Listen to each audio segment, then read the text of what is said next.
શોધ્યું જડે તો વસ્તુઓ થઈ, ખુદને ખુદ મળે એવી પ્રશ્નોત્તરી.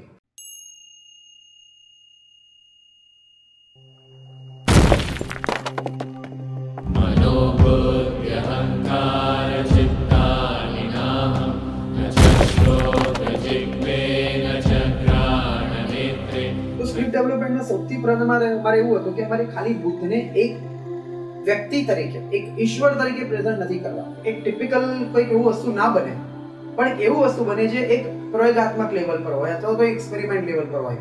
આજના જમાનામાં આપણાથી એક નાની વસ્તુ છૂટતી નથી. જ્યારે આખું મોટું રાજ પેલેસ છોડી દેવું, અને એ પણ શેના માટે? કે સત્યની શોધ માટે. એટલે બુદ્ધ જ્યારે ઘર છોડ્યું ત્યારે એમના મનમાં ઘણા બધા પ્રશ્નો હતા કે આ જગત શું છે, આ જગત કેવી રીતે ચાલે છે, શા માટે એટલું બધું દુઃખ છે, શા માટે લોકો આટલા બધા પીડાય છે, શું છે મૃત્યુ, શું સાચું, શું ખોટું, એવા ઘણા બધા પ્રશ્નો નીકળ્યા. એટલે કદાચ અમે એવું લોકો કહી શકીએ કે અમને 8 વર્ષ થયા. આટલા બધા વર્ષ અમે લોકો એને વાંચવામાં, બુદ્ધને સમજવામાં, અને એ વ્યક્તિત્વ કેમ આટલું બધું સાયન્ટિફિક છે, કેમ આટલો બધો રિફોર્મર હતો, એટલે કેમ આજના જમાનામાં પણ એ સાંપ્રત છે અથવા તો કન્ટેમ્પરરી છે, એવું અમને લાગ્યું. એટલે અમે લોકો થોડો સમય લીધો અને પછી અંતે એક મૂળ પોઈન્ટ પર આવ્યા કે આના ઉપર અમે લોકો એક પ્લે બનાવ્યો. ખાલી જીવન ચરિત્ર બતાવી દઈએ કે પછી બુદ્ધના વિચારો બતાવીએ? એટલે એ ખોજને ધ્યાનમાં રાખીને અમે લોકોએ આ નાટકનો મૂળ બેઝ અમે લોકોએ રાખ્યો. સડનલી સાગરને એક વિચાર સ્ફુર્યો કે ગિરીશભાઈ, આપણે મળવોકને અને આપણું જે નાટક કરવા માંગીએ છીએ બુદ્ધ ઉપર, શું કામ આને મર્જ નહીં કરે? અને મને એ વિચાર એટલો બધો ગમી ગયો કે ઓન ધ સ્પોટ મેં કીધું કે આપણે આ ફૂલ લેન્થ નાટક કરીએ છીએ. એવી રીતે કહી શકાય કે શ્રીપાદના નાટકની અંદરથી અમે લોકોએ એનો સંદર્ભ માત્ર લેવાનો પ્રયત્ન કર્યો, અને એમાં પણ હી વોઝ કુલ ઇનફ. 70 થી 75 જેટલા પાત્રો અમે લોકોએ સ્ટેજ પર લાવ્યા છીએ, અને એ બધા જ પાત્રોની પોતાની પર્ટિક્યુલર વ્યક્તિગત કેરેક્ટર ડિઝાઇન કરવાનો અમે લોકોએ પ્રયત્ન કર્યો છે. દરેક પાત્ર તમારી આસપાસ, તમારા સમાજમાંથી, તમે જોયેલા લોકોમાંથી જ આવતો હોય છે.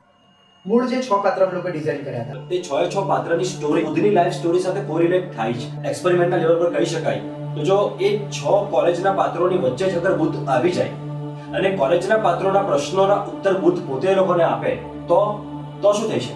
અને હાઉ ઇટ ઇઝ પોસિબલ કે રિયલિસ્ટિક પણ લાગે અને પ્રેક્ષકો એને એક્સેપ્ટ પણ કરી શકે? મેં તો સાગરને એક સમય પર એવું પણ કીધું કે સાગર, મને નથી લાગતું કે હવે આ સ્ક્રિપ્ટ પર કામ કરવું જોઈએ. અને મેં લોકો ડ્રોપ કરવાનો વિચાર્યું પણ ખરું.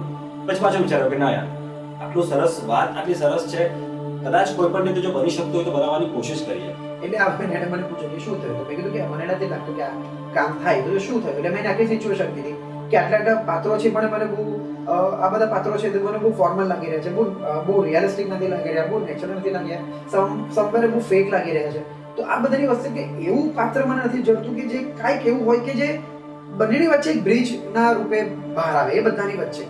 તો એણે કીધું કે એક નાસ્તિકનું પાત્ર આપણે એડ કરીએ. નાસ્તિક છે, એનો પોતાનો એક સ્ટેન્ડ છે, જે ઈશ્વરમાં માનતો જ નથી. નાટકમાં એક ઝોયાનું પાત્ર છે કે જે મુસલમાનનું પાત્ર છે, અને એ જ્યારે એના પોતાના ટિફિનમાંથી સીડને કંઈક ખવડાવવા જાય છે તો સીડ ના પાડી દે છે, બીકોઝ કે એ ધાર્મિક છે, બ્રાહ્મણ છે.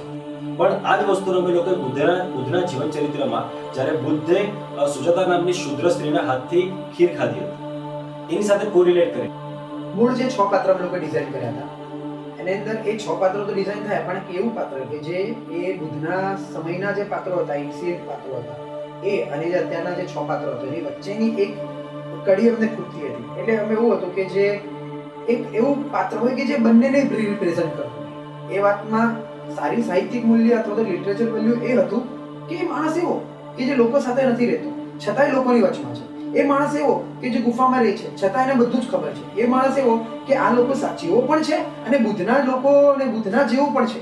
એક એવું પાત્ર ઘડાયું, અને એ કદાચ જે ઇમ્પોર્ટન્સ પાત્ર છે એમાંનું એક સૌથી મુખ્ય પાત્ર બન્યું. એટલે અમારા માટે છે ને 3 અલગ પાત્રો કહું તો એક બુદ્ધના સમયના અને બુદ્ધના પાત્રો, માણસ તરીકે એક પાત્ર, અને આ 6 ભેગા થઈને એક પાત્ર. એવી રીતે અમે લોકો 3 કેટેગરીમાં એને ડિવાઈડ કર્યા હતા. પ્લોટની વાત કરું તો 6 જણનું જૂથ જે આર્કિયોલોજીનું સ્ટડી કરે છે, અને એ લોકો એવી ગુફામાં જાય છે એમાં કોઈ રહેતું નથી, અંતરિયાળ જગ્યા પર છે. ત્યાં એમને એક માણસ મળે છે, જે માણસ કદાચ વર્ષોથી ત્યાં રહે છે, અને એમને મળ્યા પછી એની સાથે રહીને એ લોકો જીવનમાં બુદ્ધને જાણવાનો પ્રયત્ન કરે છે, અને બુદ્ધ શું છે, બુદ્ધ એક વ્યક્તિ તરીકે કેવા હતા એના વિશે વાત કરી. અને પછી સતત આગળ આ પ્લોટ વધતો જાય છે, અને અંતે એ લોકોને પોતાના જ જે બધા પ્રશ્નો છે એ પ્રશ્નોનો જવાબ એ માણસ પણ નથી આપતા, પણ અંદરથી પોતાની અંદરથી જ મળે છે. આવું કંઈક પ્લોટ રચવાનો લોકો પ્રયત્ન કરે.